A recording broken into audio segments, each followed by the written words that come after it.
नमस्कार साथियों, आज की बात डॉक्टर आलोक यादव के साथ पुनः आपका स्वागत है।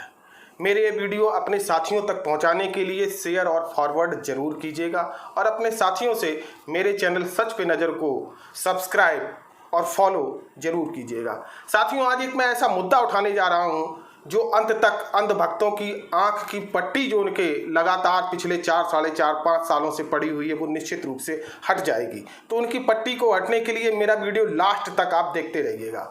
साथियों, लोकतंत्र का सबसे बेहतरीन पर्व होता है चुनाव, क्योंकि चुनाव के समय हम सरकार के 5 साल के कार्यों का मूल्यांकन करके उन्हें मौका देना है आगे या नहीं देना है, जनता का सही प्रतिनिधित्व करने के लिए हम उन्हें चुनते हैं। लेकिन सरकारें अक्सर जो विकास का कार्य नहीं कर पाती हैं, विकास से अछूती रह जाती हैं, वो भावनात्मक मुद्दों को उछालकर आम जनमानस के मस्तिष्क में अलग भावनाओं को जलाकर वे चुनाव को जीतने का प्रयास करते हैं। आप देखेंगे कि टीवी चैनलों पे, समाचार पत्रों में आप पिछले कई दिनों से एक महा एपिसोड तालिबानों का आप देख रहे होंगे। स्क्रीनशॉट में देखिए आप, कई घंटे चर्चा उस पर हो रही होगी। उन चर्चा के बाद आपको ये लगेगा कि आपके प्रदेश उत्तर प्रदेश में और देश में अब लगभग कोई समस्या नहीं रही है। अगर हम समस्याओं पे बात करें तो स्क्रीनशॉट में आप देखिएगा, आज भी भारत में बेरोजगारी, महंगाई, गरीबी, कुपोषण, अशिक्षा, बेहतरीन स्वास्थ्य सुविधाओं का अभाव, जाने कैसे अनगिनत मुद्दे आज भी जीवित हैं। लेकिन हमारी मीडिया और हमारी सरकारें इनसे ध्यान हटाने के लिए ऐसे काल्पनिक मुद्दों को आपके सामने प्रस्तुत कर रहे हैं जैसे देश में सब कुछ चंगासी है।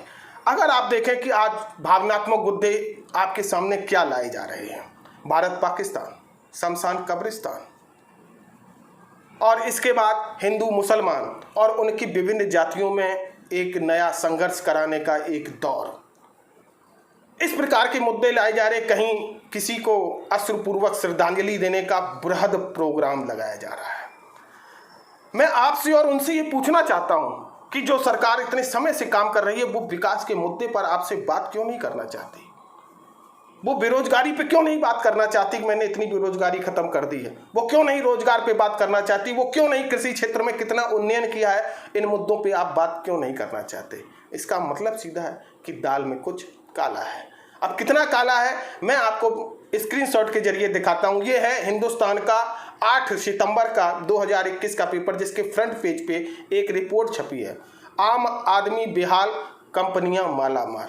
कंपनियां कितनी मालामाल हुई हैं ये अलग का विषय है, लेकिन आम आदमी की क्या स्थिति है इसी में आप जरा गौर से जरूर पढ़िएगा। 28 खरब से 58 अरब तक पहुंच गया है आम आदमी पे कर्ज का बोझ। ये है मेरा नया भारत, यानी कि 28 से 58 खरब कर्ज का बोझ पहुंच गया है।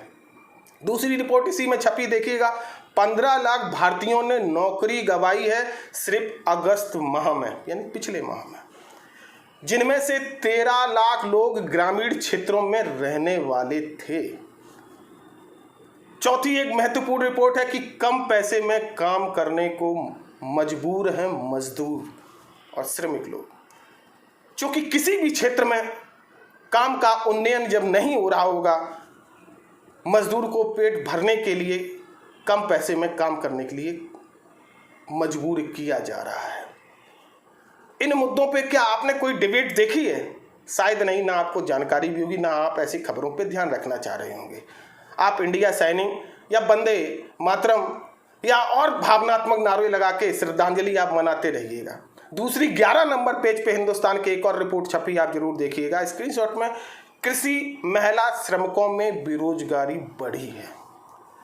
ये रिपोर्ट आई है गवर्नमेंट के ही centre for monitoring Indian economy ने ये रिपोर्ट छापी है, जिसमें उन्होंने कहा है कि अगस्त माह में कृषि क्षेत्र में 87 लाख रोजगार घट गए हैं और जिनमें से ज़्यादातर महिलाएं प्रभावित हुई हैं। महिलाएं कृषि क्षेत्र में जो उन्हें कटाई से लेते हुए विभिन्न रोजगार मिल जाया करते थे, आज उन्हें नहीं मिल रहे हैं। बेटी बचाओ बेटी पढ़ाओ जैसे नारा देने वाले लोग क्या इस पे जवाब दे सकते हैं कि हमारी आधी आबादी कम हो रही है और हम उत्सव के नाम पर विभिन्न शिक्षक उत्सव या जाने क्या क्या उत्सव मना रहे हैं, और आप भी मीडिया के साथ खबरों में कदम चाल करके भारत की मूलभूत स्थिति को समझने का प्रयास नहीं कर रहे हैं। आप देखें कि आज भी आपके मूलभूत मुद्दे आपके क्या हैं। आज भी रोटी, कपड़ा, मकान, बेहतरीन चिकित्सा सुविधा, बेहतरीन नवनिर्माण की सुविधाएं, बेहतरीन एक राज्य की स्थापना, ऐसे आज भी मूलभूत मुद्दे मेरे जेहन में, आपके जेहन में आज भी जमा है। मेरा अपने सभी सुधी नागरिकों से एक आग्रह है कि लोकतंत्र के इस पर्व पर इन मूलभूत मुद्दों पर लोगों से चर्चा करने को कहिए और भावनात्मक मुद्दे से हटिए, क्योंकि ये भावनात्मक मुद्दे एक सुदृढ़ शक्तिशाली भारत का निर्माण और प्रदेश का निर्माण नहीं कर सकते हैं। तो इन मुद्दों पे आइए, चर्चा करिए, और जो इन मुद्दों से हट रहे हैं, भाग रहे हैं, आप समझ सकते हैं कि वो क्यों हट रहे हैं और क्यों भाग रहे हैं। भावनात्मक मुद्दे से जब निकल के आप आएंगे, तभी आप एक स्वस्थ और सामाजिक और सशक्त भारत का निर्माण कर पाएंगे। इसी के साथ मैं आपसे विदा लेता हूँ।